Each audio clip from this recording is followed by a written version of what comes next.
The powerlessness on the battlefield and the simultaneous disappearance of the Ukrainian agenda from major news feeds push the information outlets of official Kiev to make new fake news releases. For example, the Chernobyl nuclear power plant is only 16 kilometers from the Belarusian border, and the visit of the head of the IAEA once again confirmed that our safety is in perfect order. Before such inspections, new fakes about Belarus and the Chernobyl NPP appear. Why? Let's discuss this in our anti-fake section.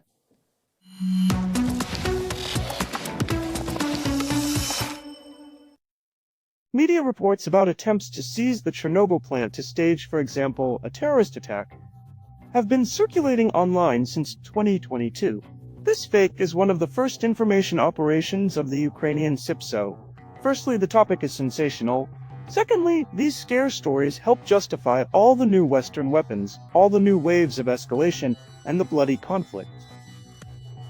So it seems it will not be the first or last time it becomes a subject of speculation regarding Russia and Belarus.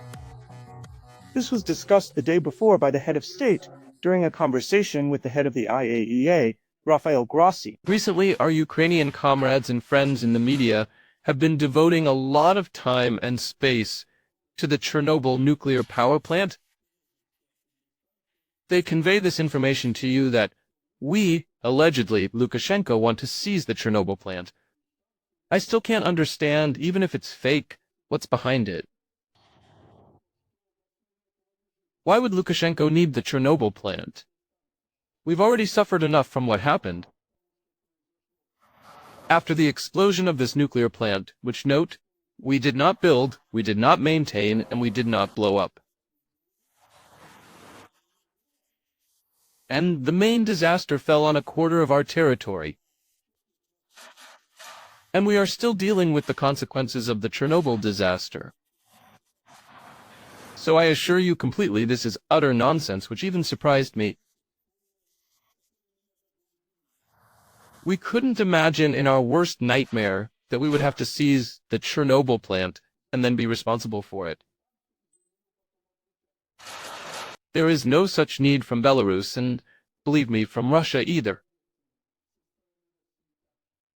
There wasn't, isn't, and never will be. The absurdity of the information outlets of the Kiev authorities regarding the possible seizure of the Chernobyl NPP is akin to statements like, the Russians are shelling themselves. The number of Ukrainian armed forces in the Kiev and Chernihiv directions exceeds the Belarusian forces in the south of the country several times over. What kind of seizure of the Chernobyl plant can we talk about here? In psychology, there is a term called projection. A person expects from others what they would like to do themselves, and accuses others of the vile things they are contemplating or planning themselves. In this case, it's about the readiness of the Ukrainian fascist regime to use nuclear facilities, nuclear waste storage, for some military or terrorist actions.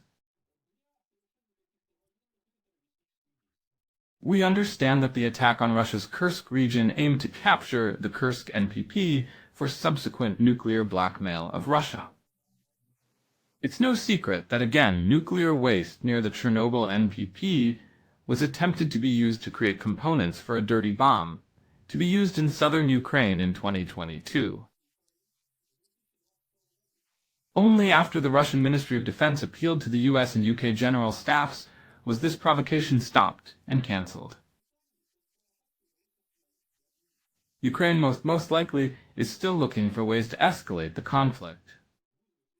By the way, behind closed doors during the conversation between the president and the head of the IAEA, Rafael Grossi, the situation in our region was widely discussed. Alexander Lukashenko emphasized that the IAEA in general and Rafael Grossi in particular could make a huge contribution to establishing peace between Russia and Ukraine. While visiting the Belarusian NPP, he mentioned both countries that should be reconciled.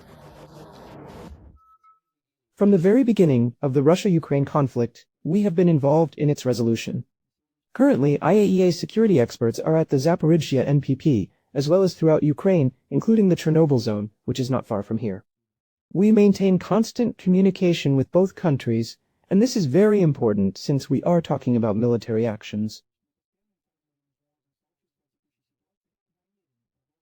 It's very important to emphasize that we constantly inform the international community about the current situation and intend to continue this practice in the future. I have personally visited Ukraine 10 times since the start of the military actions and have been on the front line more than 5 times. At the UN Security Council meeting, I outlined a number of basic principles that must be strictly followed by all participants. Whether this will be enough to resolve the conflict is still unknown. But one thing I can say for sure, the IAEA has never stood aside, actively participating in the process to resolve the situation peacefully. This is pure political technology because the Belarusian nuclear power plant is, of course, a huge achievement. It's a whole new industry, high-tech. The most modern nuclear energy in the world is produced today in Belarus. And this is confirmed at the highest international level. And the head of the IAEA, Rafael Grossi, also confirms this from his side, despite being a typical representative of the Western elites.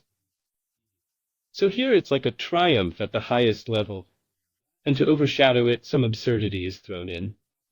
And the point, of course, is not that smart people will believe it, but to force a response, to make people talk a lot about it, and thus overshadow this visit, for example, of Rafael Grossi to Belarus, the meeting with the president, the meeting with the leadership of the nuclear industry.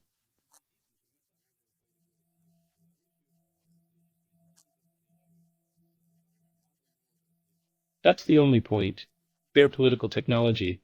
Overall, the assessments of the head of the IAEA regarding Belarus and the Belarusian NPP are very good. That's obvious. But apparently, the fact that since 2022, when after the withdrawal of Russian troops, the Chernobyl plant fell back into the hands of the Ukrainian authorities, and there, according to their own outlets, a permanent IAEA mission forces, for example, in early September, to make releases about preparations for a provocation in the Chernobyl Radiation Ecological Biosphere Reserve, blaming opponents and so on and so forth. Apparently, we will hear many more scenarios invented by CIPSO, aimed at the Western public and organizations like the IAEA. Yevgeny Gorin, First Information.